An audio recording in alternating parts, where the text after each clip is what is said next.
It's nice to be on September 21st again, International Peace Day. International Peace Day most often is, we're supposed to be celebrating ourselves as peace workers, as people doing peace building and fighting against hate speech. But this year, the UN has made it more severe by choosing us to talk about a very salient topic, which doesn't just affect our life, but particularly affects our work as peace builders and things like that, racism. And at the level of Rogue or Defy Hate Now, we have decided that we're going to focus on racism and response to conflict and peace building.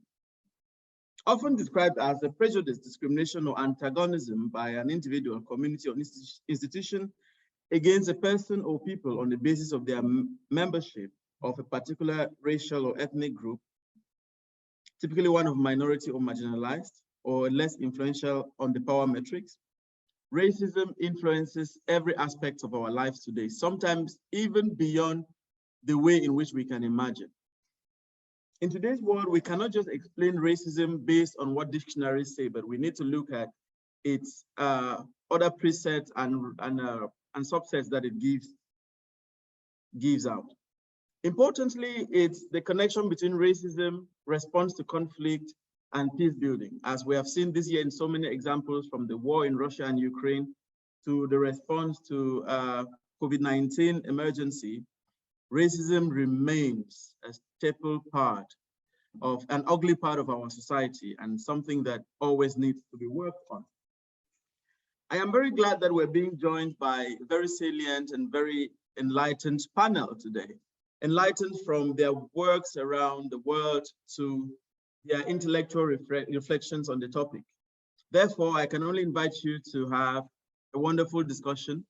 The rules are simple. Please keep your microphones mute throughout the panel discussion. Secondly, write your questions on the chat box and we shall read them at some moment for the panelists to react to it. If you have a reaction as well, kindly write it down. We may not be able to take all at the end of the day, but I promise you we'll be kind enough to take most of it. While inviting you to sit calmly, let me now welcome all our panelists who have now been introduced. I would just want them to say hello now to show that they are there because they have all been introduced. Lawrence Nana Yao Oduro Sapong from Berlin. Yes. Hello, everybody. Good. Comfort Musa. But for those of us who grew up around the media in Cameroon, we know that this is our grandson on the media. She mentored most of the people around media. Even those of us from a distance knew that this was the standard, especially with her work at Sampo Saint-Jean and all the other aspects of youth communication and women's advocacy. Hello, Comfort. Hi, Valerie. Nice to see your face after a long time. Temesgen Kase is an Ethiopian associate professor of theology and religion in Norway. He's already been introduced. I will not do it again. Hello, sir. Okay. Nice to have you on. Thank you for having me. Pardon? Cornelius MC Fowa has described himself repeatedly as a patient of drapetomania who doesn't want to be cured. Among many more things, he's an PhD researcher in cultural studies at the University of Potsdam and is an associate project associate here with us at Open Culture. Nice to have someone from the house. Hello, Cornelius. Hello. And also Mogethi Gitau, communication lead at the Global Innovation Gathering. She is passionate about African hair, technology, feminism, and the intersectionality of injustice. I'm very happy to have Mogethi here. It's always nice to have people who are passionate about the politics of hair, because these are salient dimensions of racism that we most often are not talking about yet. Hello, Mogethi. Hello, Valerie, and hello, everybody. Good. Now that our panelists are all in and ready to kick it out, let's start this way. Lawrence, you listened to me read a dictionary definition of racism. It's true that I tried to fix it a bit, but it was not really as clear, as fixed as it should be. As an anti-racism trainer, do you agree with what racism is defined as, or what do you think is lacking from that definition? All right, thank you for your question. From the definition you read, I get the impression that everybody could be a racist, which means that Black people too could decide to feel superior to every other person and then oppress them, but it doesn't work like that. You have to have global power to be able to suppress a group of people on a global scale. So racism without power doesn't make any sense. So even if you have the intention to do it, and you don't have the power to do it, you can't do it. So the first thing to understand about racism is that it's a global system, and without global power, you can't perpetrate that. So that's what was missing in the definition. Thank you very much. Now, I don't know who goes. I think Mugethi would go, and then I would come back to Lawrence again on that issue. Mugethi, you listened to what Lawrence talked, the global power dimension. And we were having issues on tribalism, and you highlighted to me that even the thing with tribalism is that it's a continuation of racism in other ways. Can you react to what Lawrence said? Yeah, I'm so glad that this conversation has begun by pointing out that there can be no racism without the dynamic of power. So if there's without the dynamic of power, at best it's just antagonism or hostility, and it doesn't have the same effect. Yeah, and you know, while I was preparing for this panel, I was thinking about how even tribalism that we experience now in our African countries is an after effect of colonization, because during colonization is when we were divided. And I remember learning in history about divide and rule. We were divided and we were put separate. And even, for example, in the case of Kenya, we were divided geographically such that you needed permission to leave one place and go to another place, and you are not allowed to do so as you know, as a person from one ethnic group. And so the tribalism that we experience today is definitely an after effect of racism. Tribalism is an after effect, or an effervescence, or an ugly effervescence of racism. Temesgen Kasai, lecturer of religion and theology, author of many media articles. What do you bring to the discussion? No, I really like what others has brought, especially the idea of power into the discussion about racism, because a simple definition I would say is racism is prejudice plus power. You need social power, you need economic power, or you need other political powers to enforce your prejudice upon other people, or to discriminate against other groups, groups that you consider as inferior to you. And I think this discussion of power is very, very prominent or very profound for our understanding of what, when we say what racism is. It's quite often ignored or is not made visible, but it's very important to emphasize without power, prejudice is universal. It could be for, applies to everyone, but power is the most important aspect that we need to consider when we discuss racism. I just want to add that one. Okay, I think Cornelius is itchy to say something.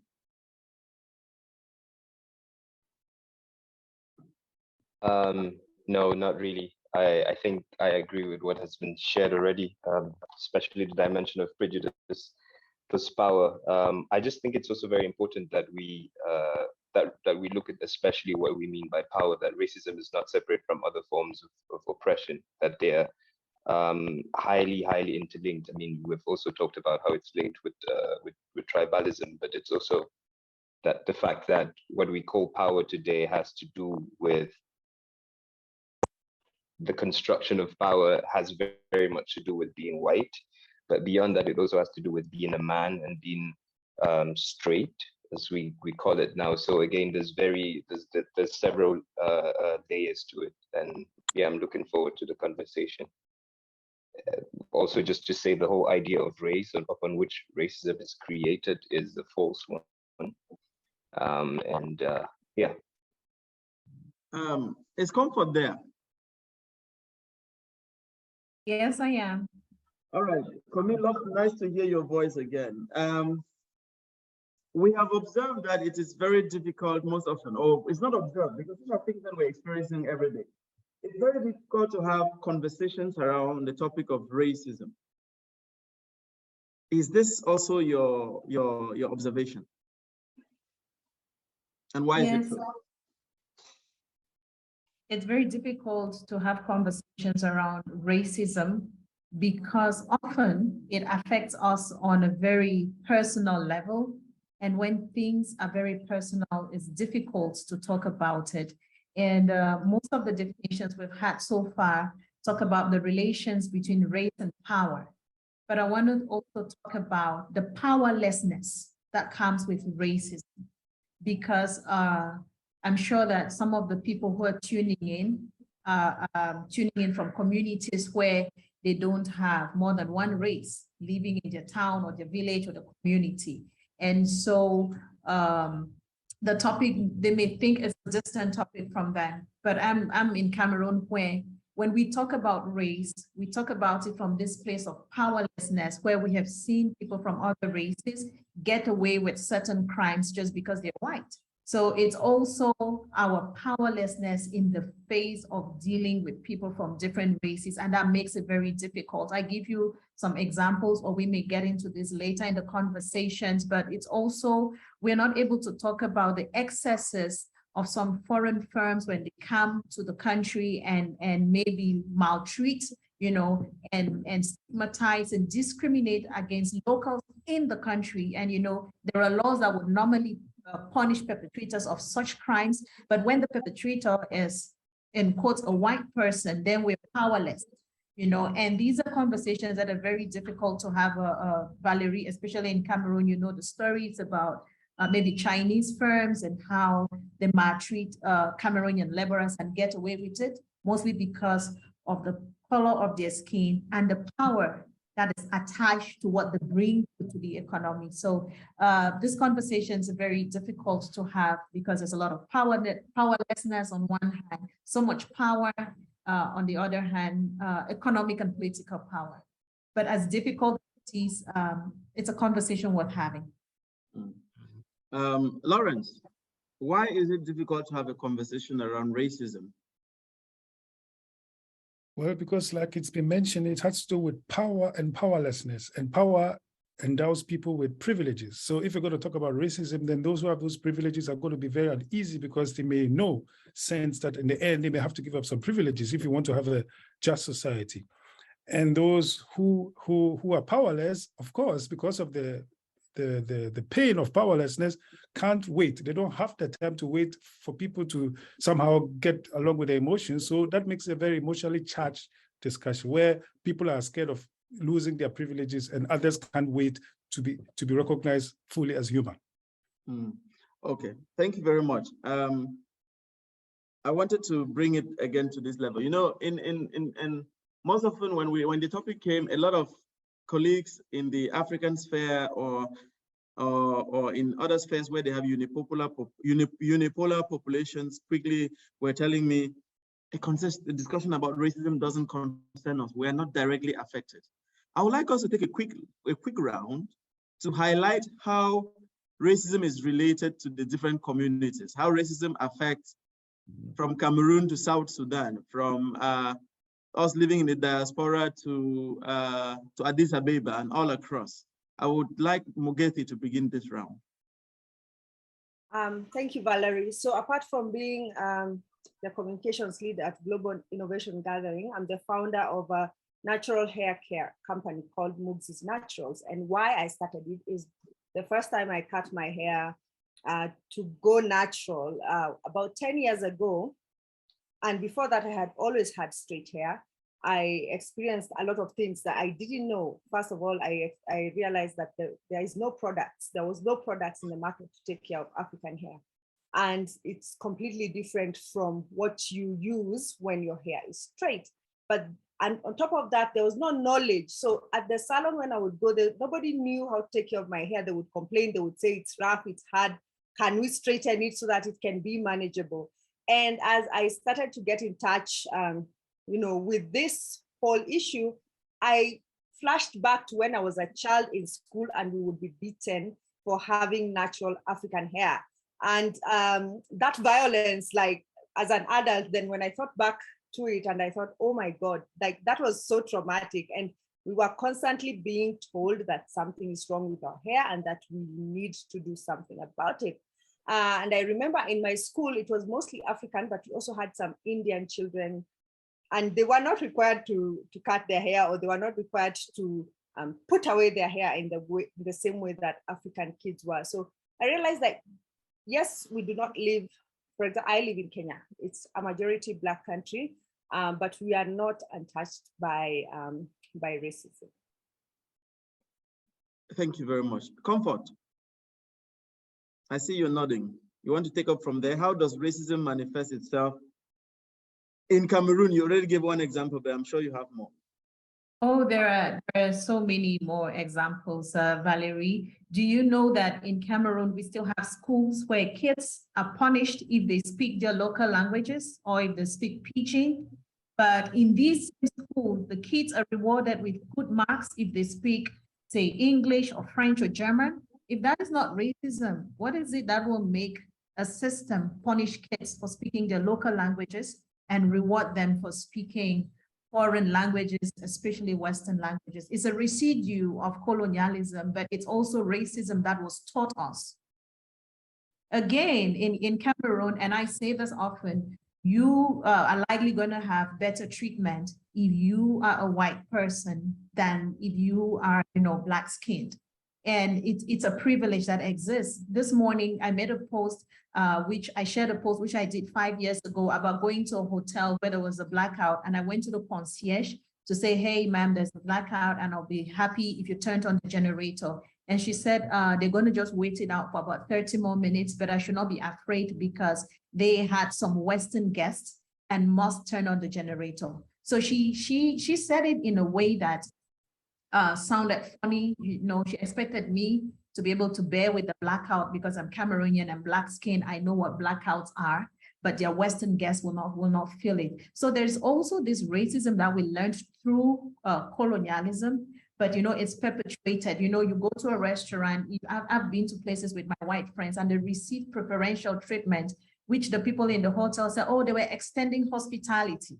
That's racism because colonialism thing to us that told us white skin is better, white culture is better. And we see it playing out every day in our schools, in the place of work, even in the media.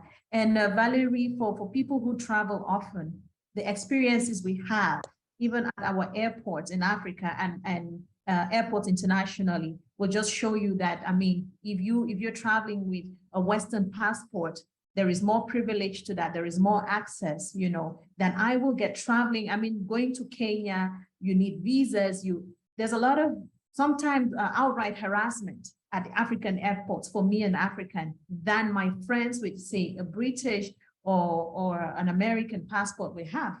And even just looking at, we've had this conversations many times in development world where you have experts that are denied visas, the visa procedure is unthinkable, but our colleagues on the other side do not even need to go through any stress to come to work in Cameroon. They just need to apply, and that is it. So there are so many examples playing out even here in Cameroon amongst us. So there's sometimes it's racism, Cameroonian on Cameroonian racism, which is something that we learned and something that contributes to violence and unrest, and definitely something that we need to unlearn. I give you one last example, if I may, Valerie.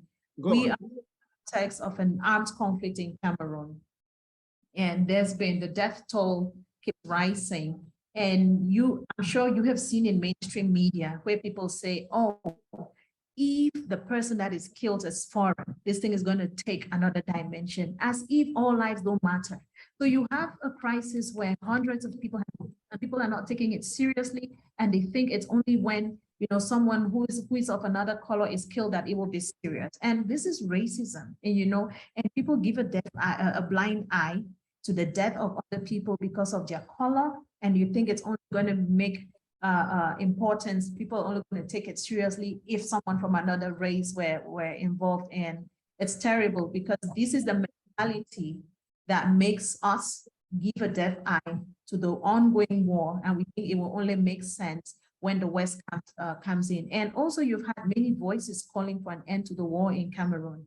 But you will see people who keep saying, oh, you need to share this until the UN talks about it. You need to share this until Switzerland talks. Is that colonial mentality? Is that racist mindset that makes us think the call for peace or the call to an end for war will only make sense if it comes from certain countries, even when we have like a serious war going on in our backyard. So the conversations we're having today, I hope we can, go away from this racist prism and perspectives to peace, which is something that we badly need, especially in my country, Cameroon. Yeah, I wanted to quickly add my experience before I turn to the other people. I was once in Britain, in the West Midlands, East Midlands Airport to be specific, and the immigration police officer asked me, after going through all my papers, he asked, you smell of something very strong. Are you carrying heroin or cocaine or one of these things you African people like to carry? Like, that was the most low form level of racism I experienced. But Mugathi, you wanted to tell us more about how racism manifests itself. You talked about hair. One other thing that is intriguing me is the question of skin bleaching, which is also very common among African people. This is related to racism, I think. It is related to racism because what happened with the subjugation of Africans by white people is the closer you are to whiteness, and this race is largely determined by skin color. So the darker you are, the farther you are away from whiteness, and the lighter skinned you are, the closer you are to whiteness. And it became such a thing in the communities, such that you are denied opportunities. For example, if you're darker skinned, and you even, like, as a child growing up, you'll hear just people speaking carelessly to children, and like aunties saying, oh, this one is black, but this her sister, she's light, she's so pretty. So that already damages your psyche as you're growing up. And because of these things, first of all, you don't view yourself as beautiful, but second, you even for example, in entertainment, in the media, you don't get these opportunities if you're darker skinned. Then you bleach yourself so that you can get those opportunities. And that is also like a whole conversation that needs to be had, or needs to be had more, because a lot of people, and especially if, say, you're lighter skinned and you don't experience this, you might not realize that people who are darker skinned are experiencing this, but it is an after effect of racism. Thank you very much. Racism in international cooperation, in peace building, in response to conflict is more our focus here, because this is our area of work. And there is no other person to tell me how racism affects international cooperation than Lawrence, than Cornelius, than Temsegen, than all of, but let's start with Lawrence. Racism in international cooperation, in development work. Well, you see, what they call international cooperation is not what they call it when, for example, a country like Germany is dealing with Belgium. They don't call it international cooperation. They don't call it development. But when they deal with so-called third world countries, or what they now call countries of the global south, then they call it cooperation. And even in Germany, where I live, we have two ministries. There's a federal ministry for economics, and then there's a federal ministry for economic cooperation. So, and the two ministries deal with different countries, like Japan and the so-called first world. They are the ones that the economic ministry deals with, and the other one, for cooperation, that's where we are. So, so obviously you have a asymmetry there, structural. Yeah. Mm-hmm. And there's one more thing I want to touch on before we go on, because somebody said, I mean, it's been said that racism is when you have the impression that you are superior to somebody and you have the power. It's prejudice plus power. You have the power to oppress that person. But in fact, what has happened and what is still happening is not necessarily because white people think they're inferior to us, but actually it is because they think they cannot face us on a level playing ground. So they have to press us down before the race starts. So it's actually not necessarily because they believe they are superior to us, but they are rather scared of not having a place if we're allowed to play on a level playing field. I want us to consider that. Temsgen Kasai. Yes, I want to highlight, especially within the global context where we are now. Maybe some of you have heard about the war in northern part of Ethiopia, in Tigray. And the war has been going on for almost 2 years, and 500,000 people have died. And maybe you have followed the news that the World Health Organization head has said the response to that conflict is rooted in racism. The global community is not looking at the situation in conflicts that are happening in Yemen, Afghanistan, Tigray, and other parts as its response is compared to the conflict in Ukraine. I want to give one example. For example, the war in Ukraine started in February of this year. Now supplies are reached Ukraine so that there is no time even to unpack the medicine or the need for people, and it's kind of oversupply. While in Tigray, hospitals are empty. There is no medicine. People are being sent away because there is no medicine, there is no supplies, there is no these vital ingredients that are required. And I think the response to global crisis or the response to war also is kind of rooted in this racist foundation or racist view of the world, whose life is valued more, whose life matters. And I think that's also what we see in play, especially how the crisis in Yemen, in Tigray, is related or handled in relation to what's happening in Ukraine. Yeah, Ghebreyesus, Dr. Ghebreyesus Tedros, the WHO director, did not also talked about the general idea of response to conflict being very much hampered by racism, and a case in hand is the response to COVID-19. Yeah. Cornelius, you listened to Temesgen. Do you have something to add to that before we take on Komi? I see your hand is up. I have a million things to add. But the thing is, right now, if I would say I am tired and I don't want to talk about racism, then the whole conversation shifts. Then nothing will change simply because I'm not talking. That's what white institutions would communicate. So what happens is you get to a point where the privilege itself is not manifesting by someone calling you the N-word. It's also manifesting when someone is able to be quiet when we're having conversations about racism. That now we're having a conversation about racism and the whole panel is completely black. And what we're talking about is the disadvantages that racism creates, but not the privileges that it affords to other people to also be able to sit down quietly and listen to us have these conversations. At the end of the day, racism is an exploitative structure, one that justifies exploitation, justifies the fact that white people have privilege over all other forms of life, basically. And then at the end of the day, even when you talk about this racism, it doesn't make you or me anyway better. It just makes us, it gives us the opportunity to cry. And at the end of the day, one white person listens and says, I learned something new today, or I will become a better person. So even in the conversations about racism, that privilege still manifests, that it is constantly viewed through the myopic lens of white progress, that racism itself, the disadvantage of it, allows for white progress.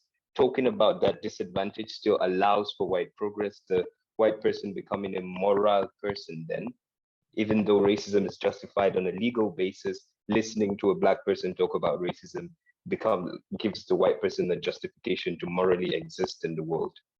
So for me, it's a very complicated thing to talk about, to think about sometimes.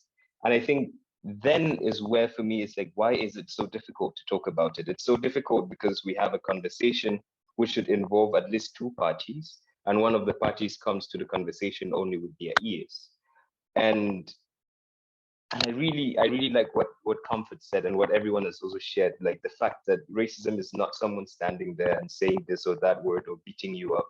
And I think Mumbi also referred to this in her poem. I think right now it's also a frame of thinking that we have really taken up on that frame of thinking, the way we think about ourselves and talk about ourselves.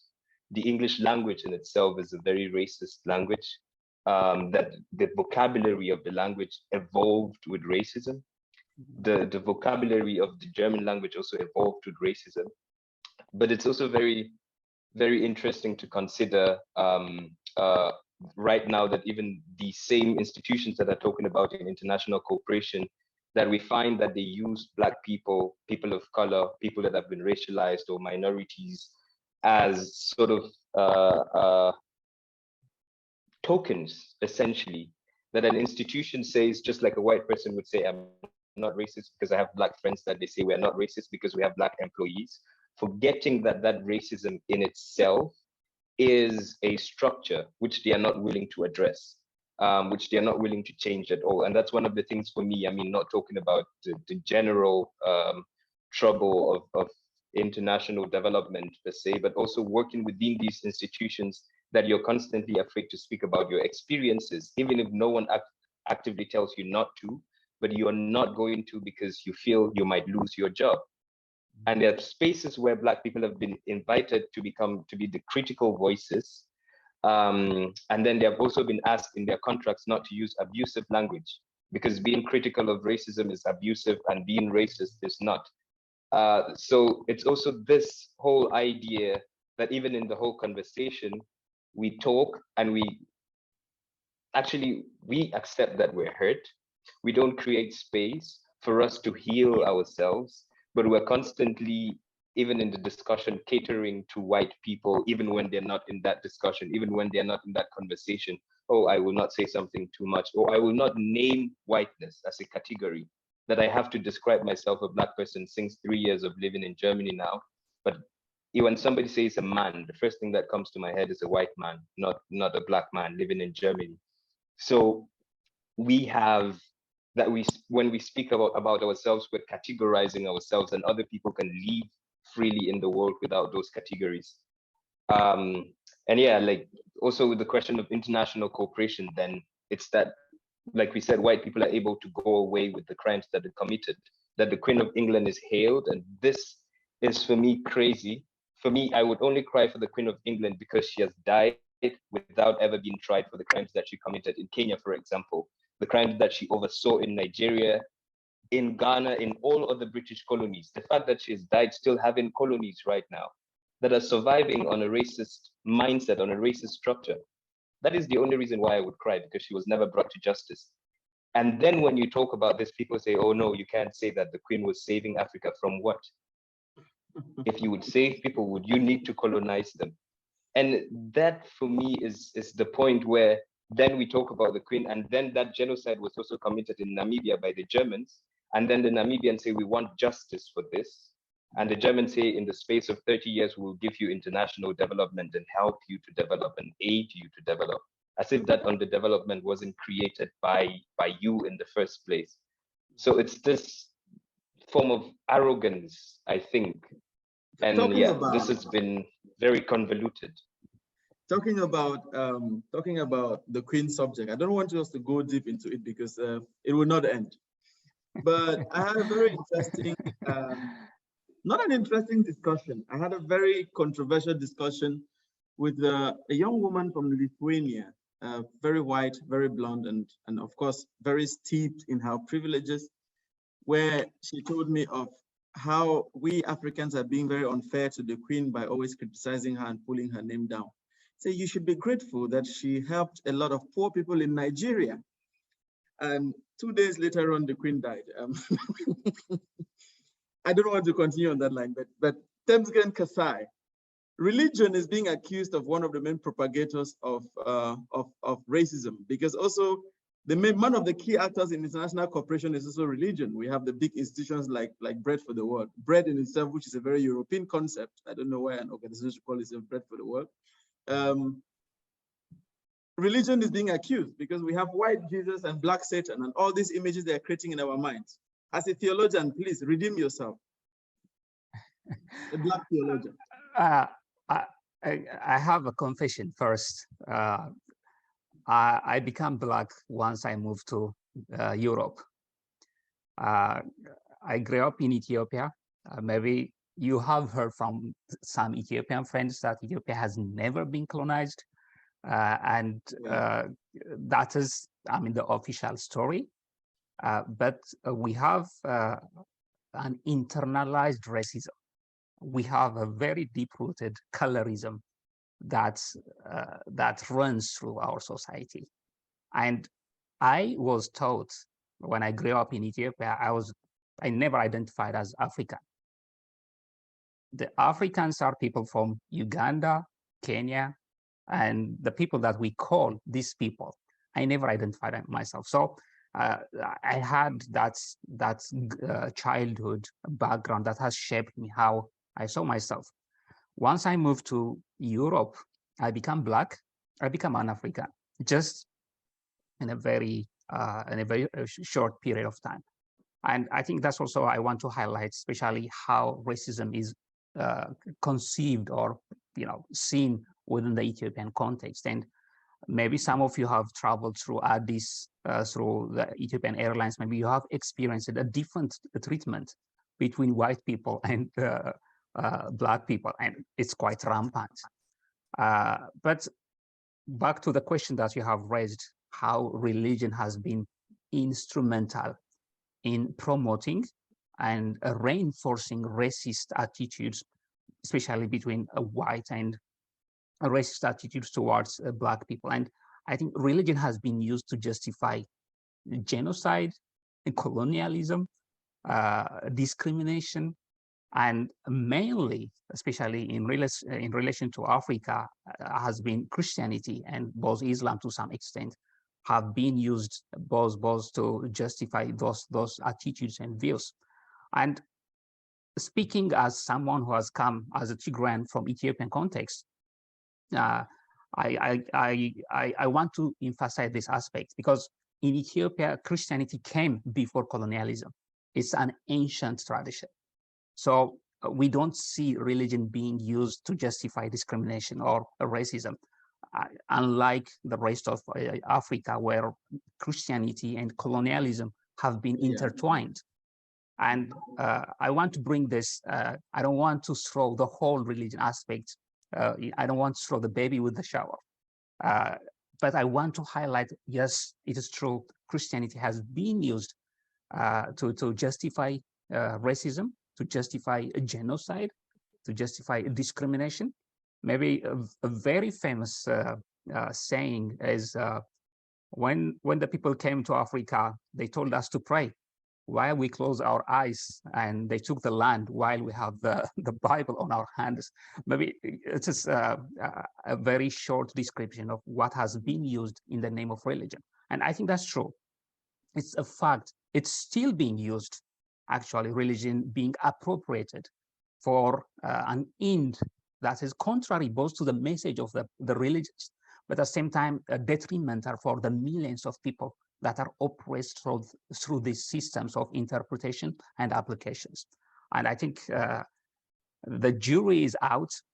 Yes, religion has been a force for evil, especially in relation to racism and discrimination. Just to air my thoughts on this. All right, thank you very much. Racism in response to conflict and peace building. If we are all peace builders, if we're all working in international peace work, we must have applied for funding at one moment or another. And the funder is hardly a Black person. In my observation, for instance, I worked in the Cameroon Civil Society a lot before I left, and I remember how young people tend to manifest themselves in a particular way towards the embassies, towards the Swiss embassy, Canadian embassy, British embassy, and all of them, so as to be the favorite one to get the funding, and sometimes even fighting and kicking each other. Mugethi, do you have similar things in Kenya? Yeah, that's a good question. So my background is actually technology, and Kenya is well known as the Silicon Savannah because it was like one of the first countries that rapidly sort of developed in technology and technological innovations. And this was basically just like a whole open door for a lot of white people to come and start startups in Kenya and call them African startups and just easily get funding for their startups. And this manifests not only in the technology sector, but everywhere. And another thing that I have also noticed is that when you work in a multicultural organization, including the bigger agencies, the bigger development agencies, if I would call them that, there's different treatment for Black people and expatriates who, when people from other nationalities come to Africa, they are expatriates. When we go to their countries, we are immigrants. And they have something they call local rates, which means they pay you less for the same work that someone else is doing. And it completely baffles my mind, because what do you mean by local rate? Nairobi, for example, is a very expensive city. It's very expensive. But why would you pay my counterpart enough money to live in the same area that the UN has its headquarters called Gigiri, and you pay me much less with the assumption that I will be okay living in the slums, or I will be safe living in an unsafe area? That completely baffles me. So this is one of the things that happens in these organizations. I mean, to be able to complain about this, being a Cameroonian myself, is privilege, because I would not have been able to complain about this 6 years ago when I lived in Cameroon, or 10 years ago working in the CSO in Cameroon, because you're desperate, you need to survive, because the system has made it that way. I must also acknowledge that being able to complain about this now is privilege. And what Mogeti is explaining are things I've encountered. The couple of companies, like ones whom I've even worked for here, but they tell me to send me to Africa, I cannot if I'm not a citizen of the European Union. Or I would rather have to accept, what do you call it? A local integration contract, so that I can come to Yaoundé and live in Mokolo, Ilobi, and not Bastos. Comfort, you have much experience in this area as well, applying for funding, the racial intonations of funding. I'm desperate to hear your addition to what is raised so far. Yes, this falls squarely in line with why I had my hand up earlier. Our people say that it is not what they call you, it is what you answer to that matters. Because getting funding is all weaved around a story that you tell. Funding is about storytelling, telling a story of a need. And if you read some of the grant applications, there are times you will ask yourself, is this the same community I'm living in? I work in the NGO sector. I apply for funding. But one thing I've been very conscious, and I keep saying it in civil society spaces, is that we should be careful about the picture we are painting of Africa, because racism manifests itself a lot in mainstream media and how Western media reports about Africa. Recently, you saw the pictures that were used by most Western media to talk about monkeypox outbreak in Europe. They use the pictures of Black kids. That is racism. And we see this a lot in Western media, the way they report about Africa. And we complain about this and we want to change it. But then flip the script and come to Africa. What are NGOs saying about the continent just to get grants? Recently, someone reached out to me and said, hey, they want to do a story around the prevalence of female genital mutilations in my city and breast ironing and all of that. I said, yes, it exists, but the scale to which it exists has really reduced because a lot of work is being done. But you know, this particular person or the newsroom that sent him wanted to pitch it at an angle that shows that the problem is still very prevalent. So they were coming to the community with an angle already in mind, looking for names and faces to fit into the story. At the the day, I'm sure they got some NGO to say, oh, this is how prevalent it is. We need funding to reverse this. And it is very dangerous. It is true that in international cooperation and development, local organizations will receive help from different funding organizations. You also have funding organizations that are based in Africa by Africans. Some are out there, and there is a funding ecosystem where you need to apply and justify. I only hope that when we do this, we do not tell lies about ourselves. When we do this, we do not further degrade ourselves just to show that, oh, we need the funding. And the NGO sector needs to be conscious about this, because when you say, oh, in my school, people are still living on trees, and you send that to a funding organization and they give money to build houses, do not be angry tomorrow if someone says kids and families in Africa are living on trees, because you put that in your funding request. We are teaching our funders how to treat us by the way we present the problems that we do when we are applying for funding script. NGOs may not think about this critically, but they are telling some of the deepest stories of our communities, even more than journalists can do. How many African journalists have the ears of international organizations? Often it's Western media reporting on Africa. So the NGOs are telling these stories, and I pray that they do us justice, because like I said, it is not what they call us, it's what we answer to. So we need to do it with integrity. We need to do it with respect for ourselves. And it's not just the NGOs, Valerie. We still have a curriculum in Cameroon that is still teaching children about the merits and demerits of colonialization, the merits and demerits of slave trade. We still have kids learning this in school. It is very systemic, the way kids are taught racism. And so when someone has been taught that, oh, these are the merits of colonization, these are the merits of slave trade, what do you expect them to grow into? So there is a lot of unlearning that needs to happen. And we have history books. I've seen many people go online to say, oh, Christopher Columbus did not discover this person did not discover Africa. We existed before they came. But look at the African history books written by Africans. Where do they start the story? So like Foga said, in redeeming ourselves, we need to unlearn a lot, and we need to represent ourselves better in the way we talk about ourselves, be it in applying for a grant, be it in writing our history, because that's where it starts. There's a lot of work we need to do before we can reach out to another person to say, hey, treat us with more respect. We are disrespecting ourselves a lot and degrading ourselves a lot and telling people we are not worth the respect in the way we present our history, and in the way we talk about the problems, and in the way we talk about the solutions that we're seeking to the problems that we have. I remember when the conflict in Cameroon started, I spoke to someone at the UN, and at that time, my question was, why is it that the whole international space is very silent about it? And we must be honest to ourselves to also say that sometimes when we say the international space, we are not meaning the international space as in 54 African countries and the Asian countries. Our minds are always looking, because our minds have been grown up in a very racially structured society, to America, to France, to Britain, to Germany, and the big ones.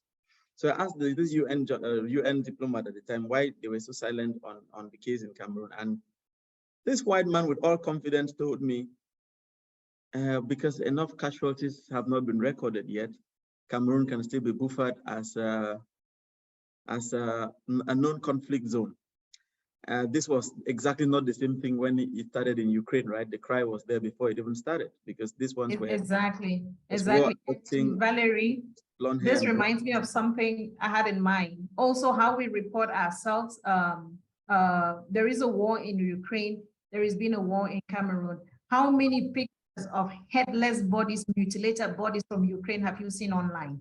But the way Africans and Cameroonians will report our conflicts, I personally am traumatized by the number of corpses I see on media every day, 24/7.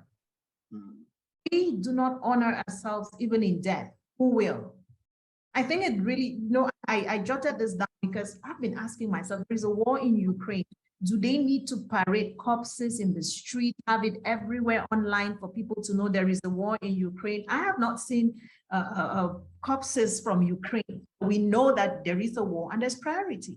But then when it comes to Africa, they want to see the bodies, they want to see the pictures, and we are putting this on, sharing it everywhere. There's blood everywhere. Go online, you put your own war, you're seeing headless bodies, and it is Cameroonians. We are the ones uploading pictures. We are the ones teaching people how to treat us with disrespect. Thank you very much for coming for that example. Because we have gone half of the time, we're going to quickly be moving towards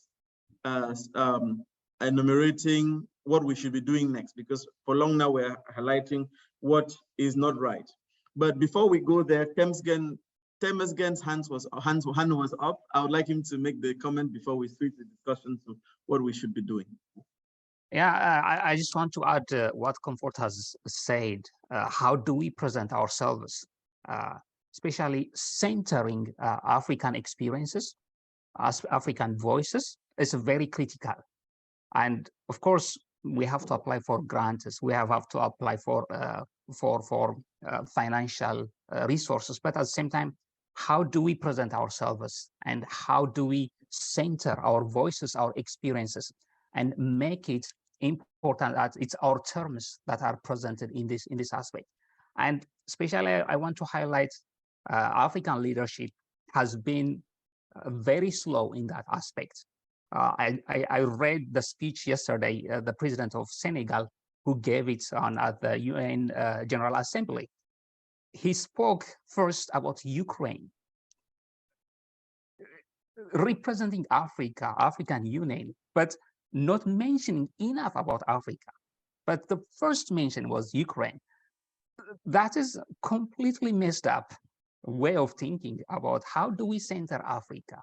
How do we make it the center of our universe? Because I think that's what will bring agency and change eventually if we are going to do something about it. Thank you. Cornelius, one last point on that subject. Yeah, I just want to say again, like with the thing with applying for grants, especially for me, I find a very interesting topic. Some of the richest people I know in Cameroon now are working for NGOs, and they have and I think again, when we're talking about peace, I think NGOs are very responsible for why we don't have peace in Cameroon too, because at the end of the day, it's about keeping your job, and the more people die, the more deaths you report, the more money you can get. And it's not just a picture that is painted. It's if you look at the growth of NGOs in Cameroon since the war began, it's crazy. It's a crazy number of NGOs that have grown, almost doing the same thing and always in this whole thing of competition. And something that I think is really important for us to look at also is we actually don't need grants from these countries. We don't. And I think peace as a whole project thing is a neo-colonial white Western project in Africa. What we need is justice for colonization. I mean, like, if we think of the money that is owed to Africa from the colonial, from colonial extraction, it's a crazy amount of money. If you think, for example, of the amount of, just say, European museums are built completely on African, or most European museums are built on African artworks. You have more than 500 of them just in Germany alone. You have 67,000 objects that were stolen from Cameroon during the German colonial rule in Berlin alone. And those objects have been bringing money to Germany. What we need to talk about now is restitution, not peace. We talk about justice, not peace. And I think this is one of the reasons why it's difficult to even talk about these things, because we're constantly wanting to make it a peaceful discussion. It's one that is going to be uncomfortable, and the truth is not going to be peaceful, I don't think. Like, it would require that someone be silent on the past that has happened and overlook it, and then reproduce the same structures. White structures, white institutions owe us. We don't owe them an explanation for anything, they owe us. Germany has constructed their riches on Cameroonian, Togolese, on wealth from around Africa. And now it's the time to reclaim it. I think this whole structure is also built on taking. Like, if if the German structure was a hand, it would be incapable of giving without taking. If you constructed a hand out of white Western grand structures, they would be incapable of giving anything. They are always constantly based on these structures. Now you have African objects that are bringing wealth and power status to European countries here in Germany. And then you have Africans being forced to pay debts that of course are colonial in themselves. Now, if we say we would withhold the debts until you were able to repay the colonial debt, how would that look then? I mean, it's also a thing of political power that has to change. We are trained by German colonization. And I think, I mean, for me, German, American, all of these things are used interchangeably. And just to go back to the thing of religion, the Bible is the only book that was translated into my language. You never translated Charles Darwin or anything. I go to church and Jesus Christ is a white man, and it looks like I'm the one torturing him all the time, and I'm praying to white Jesus for forgiveness. White people need to beg me for forgiveness. I don't ask white God for forgiveness. And I think we really have to have these uncomfortable conversations. Thank you very much. Very salient points there. What should we be doing? How should we be striving to push, to defeat racism in our work, in conflict response, and in peace building? Cornelius mentioned a very important thing there, how conflict or NGOs are nurturing a lot on the existence of conflict. This is perfectly not a lie. I know, but I remember some years ago, a friend wrote me from Cameroon and said, Masa, after all this while we don't work for NGO for Cameroon, that way you don't come over money to enter this field.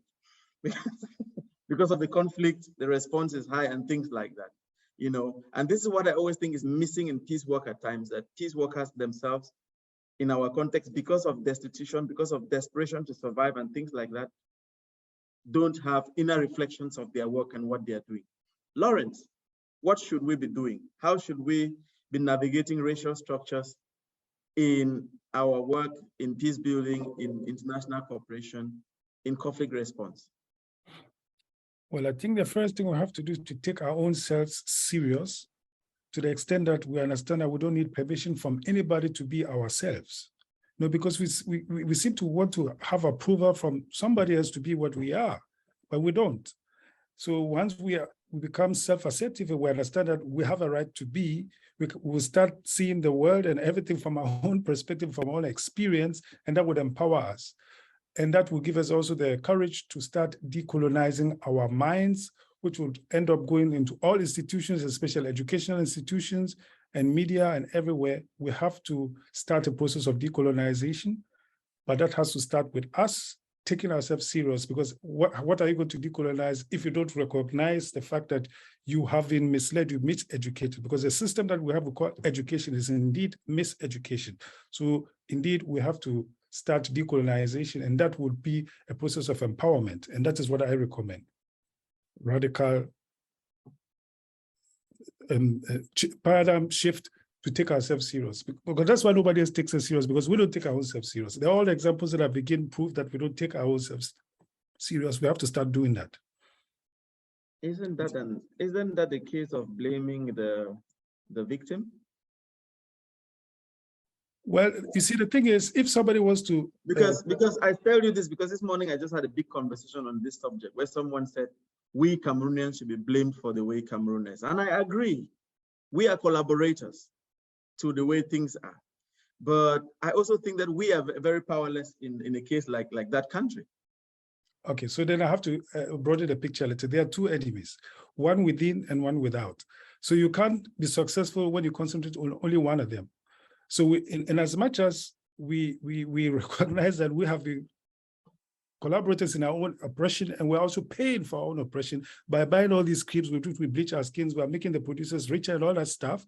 There are still some enemy out there always trying to get at us with all kinds of things. So that is why we have to go on a two-edge. We look inward and try to take care of our own responsibility, but also make sure that that enemy outside doesn't get to us and try to counter their efforts. So it's a way approach, indeed. We can't concentrate on one and leave there. There should be no argument of which is more important. Both are equally important. Thank you, Lawrence. My Kenyan sister, Mugethi, what should we be doing? How do we navigate these racial structures in our everyday life, in peace work, in conflict response? I think this is a very complicated question, and because it has very many nuances. One of them is the fact that, as we have said, power is central to racism. So we who do not have power might not have what it takes to shift this dynamic.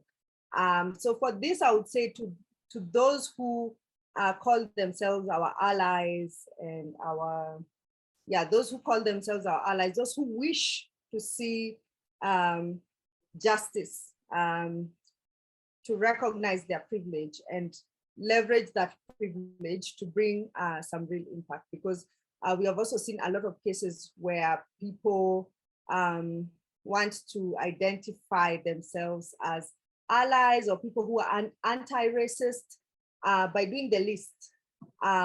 Maybe by posting one black square on Instagram, but then in their own organization that they lead, they're not willing to dismantle, for example, harmful power structures. So for me, this would be a call to those who hold some privilege in society and they wish to see some change, to recognize it and leverage it.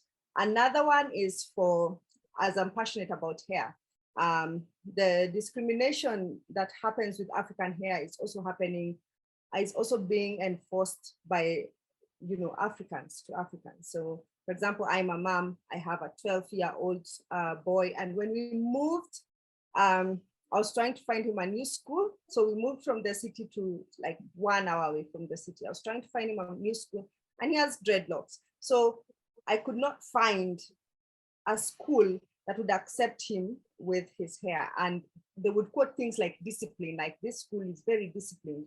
So we don't take children with dreadlocks. Or they say, this is a Christian school.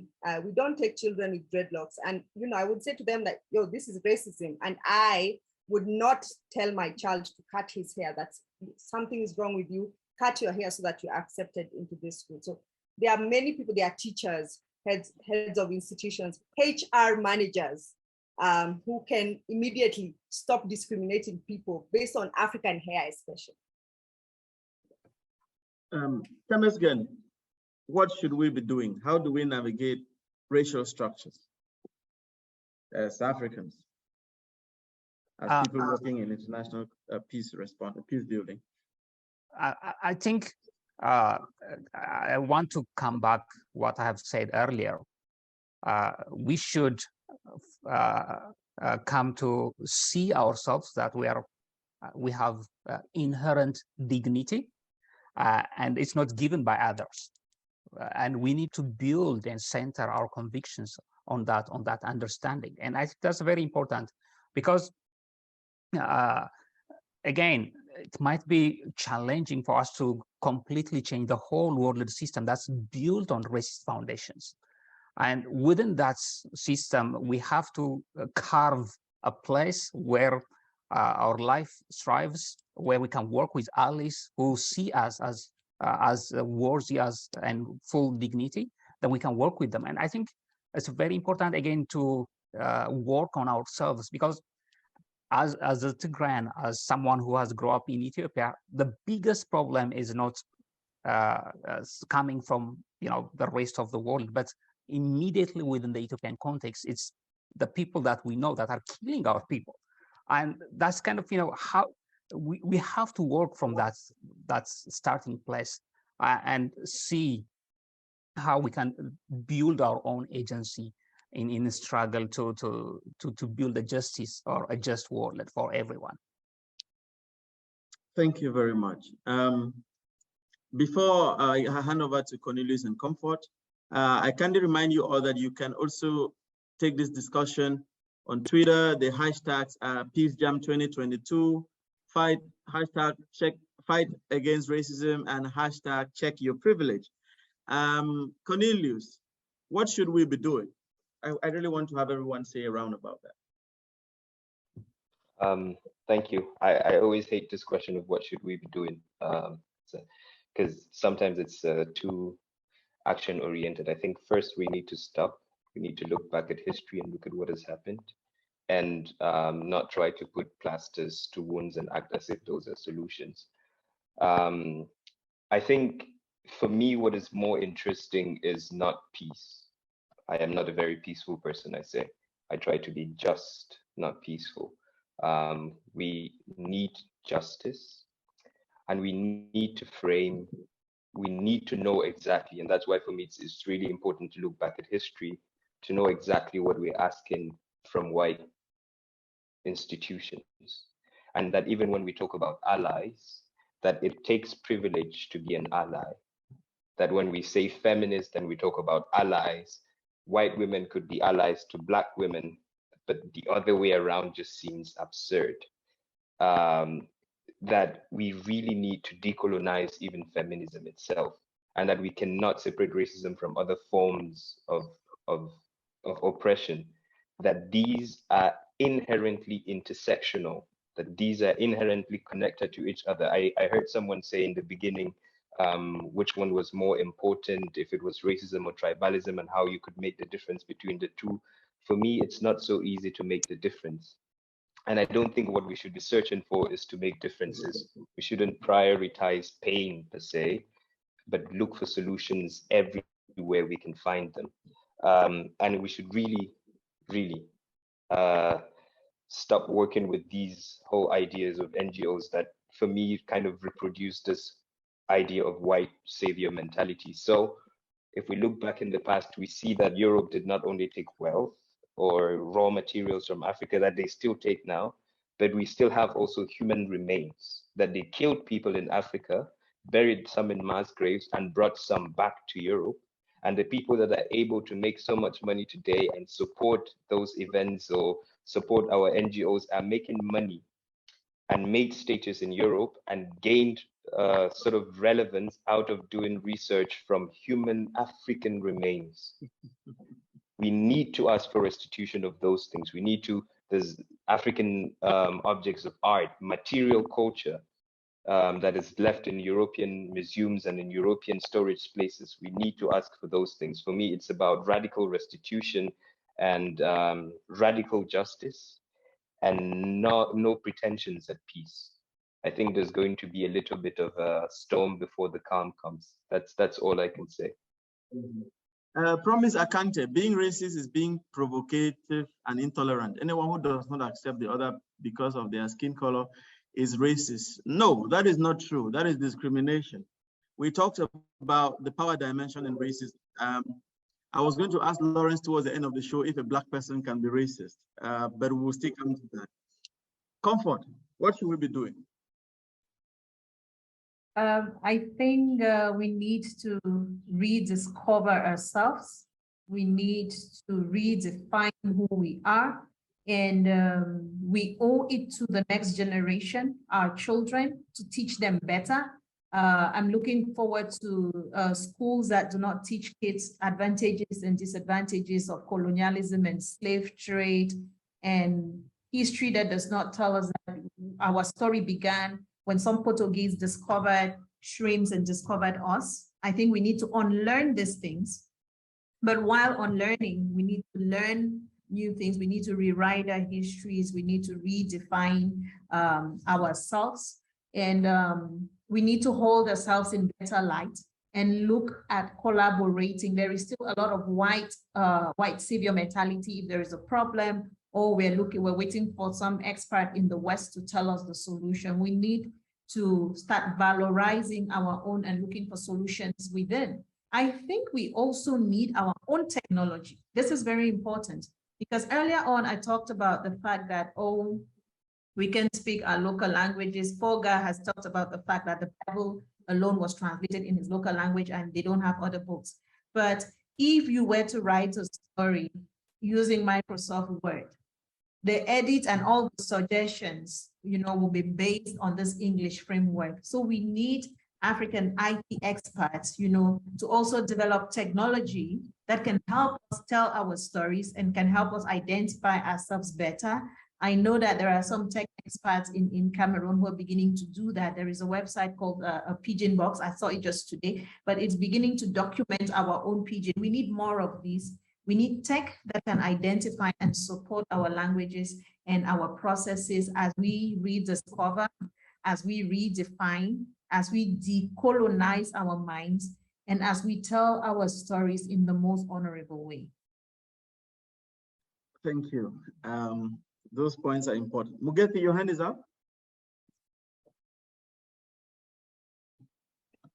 Oh, please unmute yourself. If not, we don't hear anything from your beautiful salient points. I'm sorry.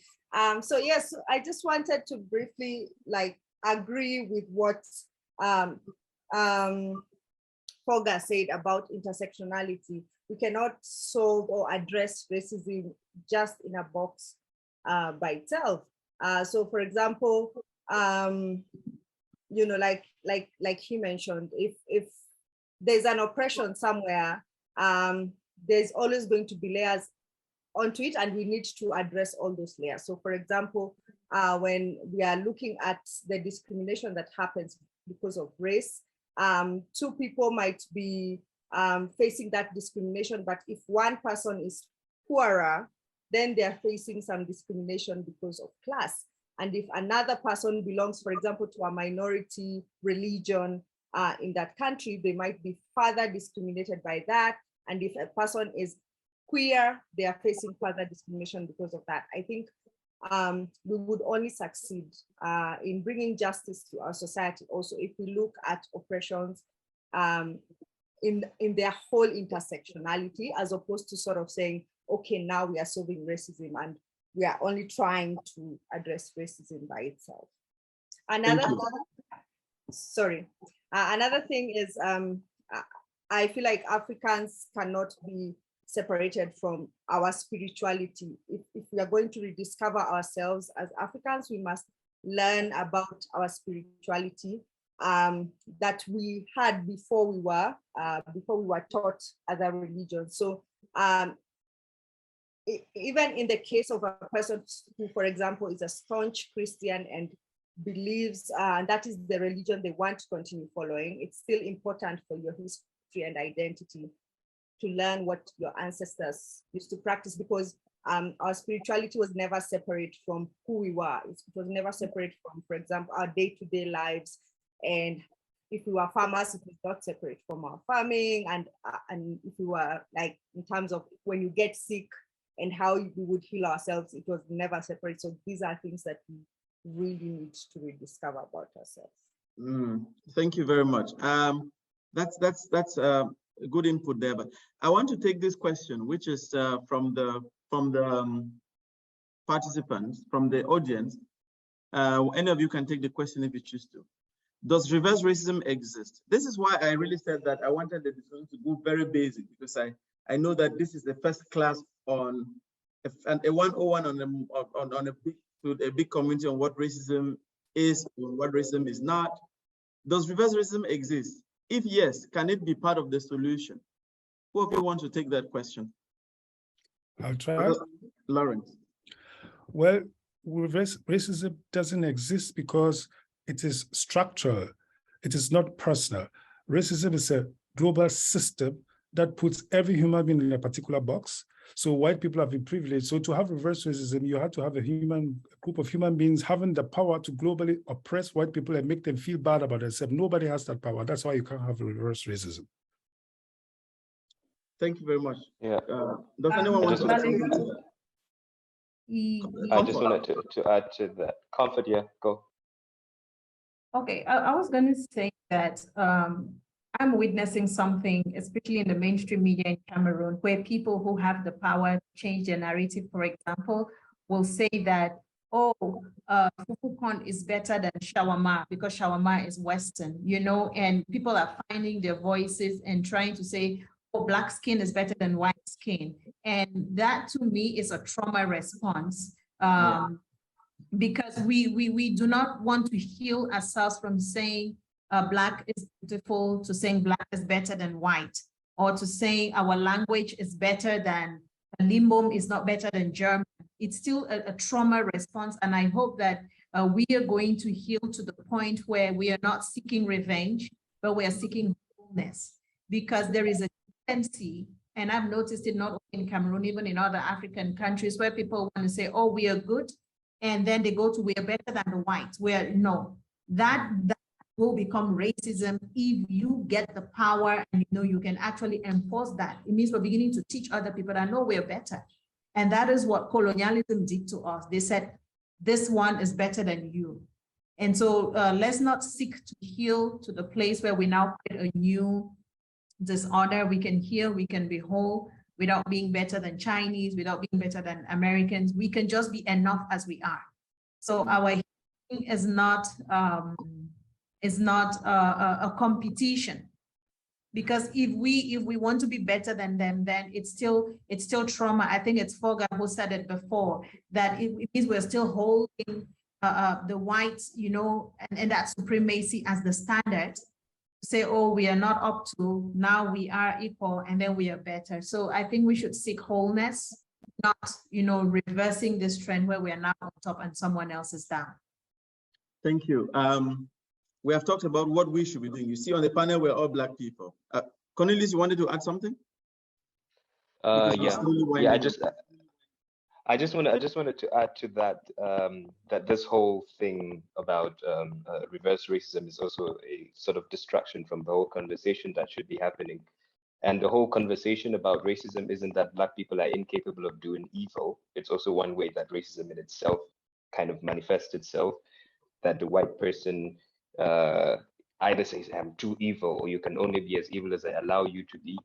It's that we also have the ability to be evil. I can kill someone today. I could rape, I could steal, I could also go and colonize. It's just I don't have the power to. Racism is about a structure, and you can experience racism without ever seeing that structure. And that's how sort of perfected it has become today. That today you have a classification of passports and who gets to get what passport, that you can go to an airport even when it's automated, and racism is automated into the system. That if you search on Google right now, if you search old people, that the first results that come is pictures of white people. And then you have to scroll down or be more specific to say Black people before you see it. Or if you went on Google now and you just searched people, you see white people first. That is the template. And I really do think then in this regard that Black people could be racist if you put them in structures that already reproduce this racism. I mean, the person that was telling me in my school that speaking my language was stupid, or hanging a board on my neck that said I'm stupid, or whipping me, was a Black person, reproducing racism, of course, which again is a trauma response. But I think we have to understand it for the structure that it is, and not for a personal thing. And I think like Lawrence has already said. And yeah, I think the whole idea then is to look at ourselves also as incomplete, people capable of doing evil. And that's why for me, justice is important. Like peace is something that angels, whom I still don't believe in, are singing in heaven, if that exists. Fighting racism means that different races must come to an encounter, must come to dialogue, must come to honest conversations. If you were surrounded by white people like me, sitting in the office here with everyone being white around me, what should white people be doing? Because the panel is all Black people. What advice would you give? What should white people be doing? This is the difficult part of the conversation. Earlier today, I saw the hashtags promoting this program. One of it is check your privilege. Mm-hmm. I think that's a good thing to do, to check the privilege, and also to listen when Blacks talk about the experience of racism, and not deny that it does not exist, or want to change the narrative. I think it's important to listen. And there is also the issue of reparations and, like Foga said, justice. For example, there is a Ngos in Germany, which to some people is just a statue, but to others is a deity. So we must have this there's difficult conversations, listen to others, and make reparations, you know, and seek justice where possible, because you still have communities that are deeply hurt from the trails of colonialism, and some healing needs to happen. Mhm. That to happen, we must sit on the table and say, okay, this is where this nation hurts this community. What can we do to bring peace? What can we do to start over, you know? And there is still a lot that is buried in African history, which originally was written by the West, like the histories that we studied, history that I studied, Cameroonian history that I studied in school came from a Portuguese perspective. Mhm. And it hid a lot. So it's now that other older Cameroonians are telling us this is what happened. There was this massacre in Bali. There was this, there was there. And there are families who are connected to these people who are still alive and they're telling their stories. But look at what happens when Africans try to tell their stories. Larry on CNN, when he talked about the reactions White that people are different not mourning the Queen. about Yeah. the death of the Queen, his account was flat, and you know, that guy was bullied for telling a story. He wasn't Yeah, even taking. it was Just reported saying from this Germany, is actually. exactly. He was just saying this is what this person has said, this is what the other person has said, and they were hushed. And Valerie, you know, there are many Africans who cannot speak up their truth for fear of the fact that they may not get a visa when they want to go to school, or they may not have access to some countries. So I think what our white friends and friends of different colors and races can do is really listen attentively, make reparation, and seek genuine healing where possible. All right, before I go to the next person, Bamjo Herman says white people should also respect African culture or cultures that are particular to us. That's really very important in the discussion. Because of the capitalist nature of the world, I remember that some big entrepreneur has gone to Douala and is buying ancestral land to build a hotel, and is having the Dicolo protest going on now for months, which is also very connected to Germany's colonial history. You know, the Douala land case started from colonial time, and it's 122 years after, and it's still there. Lawrence, what should white people be doing, if you have an advice before we close? Well, because white people are privileged, my advice to them would be to use that privilege to work for a level playing ground, because the problem is not that white people are recognized as individuals and as human beings, but that others are denied that. So if they really want to be human and maintain their humanity, then they have to use that power, that privilege that they have to create a system, to create a situation where we, those denied the right to be human and individual, also come to our right. That would be the only time I would see a white person as an ally. If they use that power to consolidate their privileges, they are not being human in my eyes. So this is my call. Temesgen, what should white people be doing? Listen, there's a lot of gaslighting when we share our stories of racism. You are not believed. You are often questioned. You are often ridiculed. And I would like people to listen when we share our own experiences. I think that's kind of, you know, maybe you have seen the reaction to the days of the Queen, and there is still lack of knowledge or understanding of history, and it's so I mean, beyond imagination how little people know about the colonial history, the racism and the discrimination, the violence, the genocide that's going on. And sometimes I just simply give up and focus my energy on building Black communities, you know, empowering and focusing on ourselves, than trying to convince people that are, by virtue of ignorance or by default, have chosen to ignore our stories. And there's a lot of things to say about them, yeah. Mugeshi. Yes, so to add on that, the listening part that Temesgen has said is one of the ways that privilege manifests itself, is that the privileged people tend to speak on behalf of the people who are not privileged. So if there's something that white people can do, is stop speaking on our behalf you're privileged, you have big platforms, and your voice is heard. So whenever you have an opportunity, then ask a Black person or ask a person from that minoritized group to say it for themselves. Because in a lot of cases, you might be assuming that you know that you want to help us, that you have good intentions and you want to help us, and then you go ahead and speak on our behalf, and that is still as racist as maybe the people you are trying to speak to about us. Someone says on the chat box that the white people should accept that we are living in a context where we can best tell our stories more than the chunk of misinformation they have about us. And yes, exactly. 6 years ago, I had a very big fight with an expert on African affairs from the Bayreuth Institute of African Affairs in Germany, someone who has studied African, is it African science or African studies, some name like that, and which was telling me what African breakfast was. And me being African, I know that there's no African breakfast, because in Cameroon, what we eat is very different across the 10 regions in the morning, you know. Also, I have a friend who is currently in Germany studying African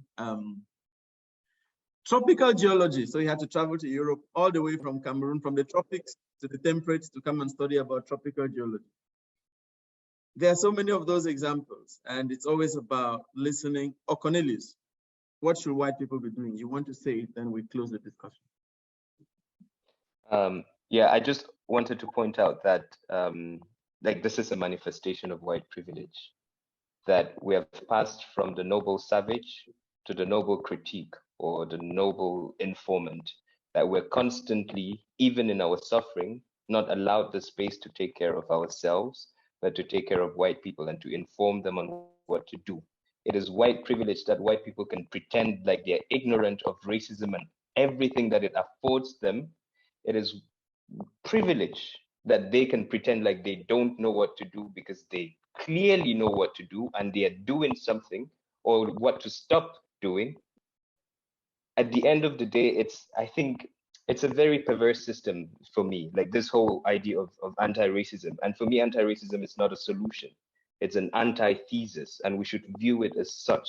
And it takes two to tango, like they say. We need to enter into honest conversations where white people listen frankly, listen and understand with respect, but that they are also able to share, that they're also able to speak honestly about how racism benefits them. That when we talk about discrimination in the labor market, that it's not Black people not accessing jobs, but it's also that white people are able to access those jobs simply because they are white.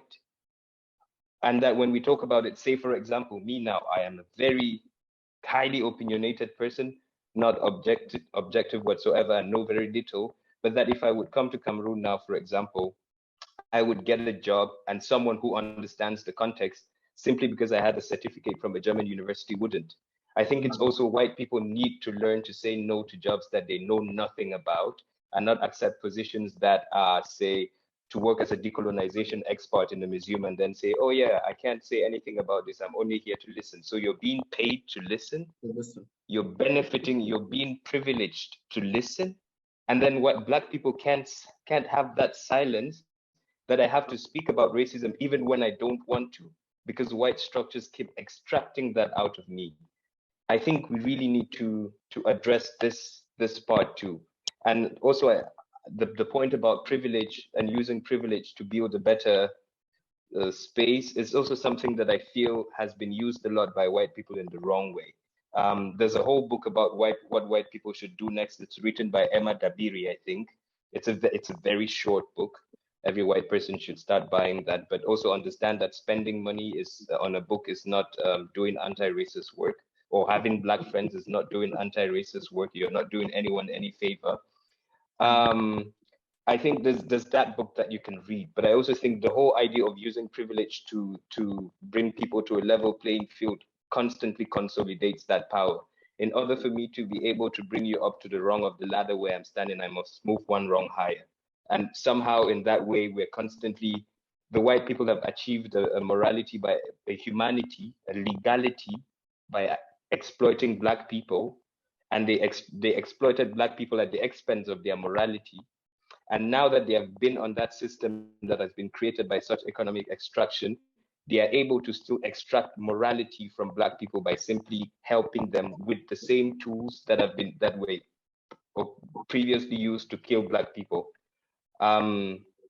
Yeah, really, Jesus, start by apologizing for colonial injustices, acknowledge them as injustice, and just stop asking me to be your Black informant on questions of racism, because you, as well as I am, are experiencing that racism just from a different side. Or calling you to validate that they are not racist, like the white friend who once called me to say, look, someone here is accusing me that I'm not racist, that I'm racist. Can you please tell them that you're my friend and I am Black? Tell them that I'm not racist to you. Thank you very much for that point. While we are that like this anti-racism work affords them like a social capital. Okay, yeah. While we are at it, let's not forget the role of our leaders in this whole struggle. As long as they continue to rush to European hospitals for treatment and to European nations for vacation, we still have a long way to go. That's a comment from Promise Akante, and we are going to exactly end the discussion there. Thank you very much, Lawrence Nana Yao Oduro Sapong. Thank you very much, Temesgen Kasai. Thank you very much, Mugethi Gichao. Thank you very much, Foga MC. Thank you very much, Komi, the final Musa. It's great that you all joined the discussion. We have enlightened ourselves a bit, and that's what Peace Jam is about. We navigate through difficulties to celebrate our work as people working in different dimensions of peace work, in social justice, and things like that. Coming up next, I'll hand over to Solomon, the moderator, but kindly do stay. At the end of the program, we're going to have a 1-hour concert live from our office in Berlin. Over to you, Solomon. And thank you everyone for joining.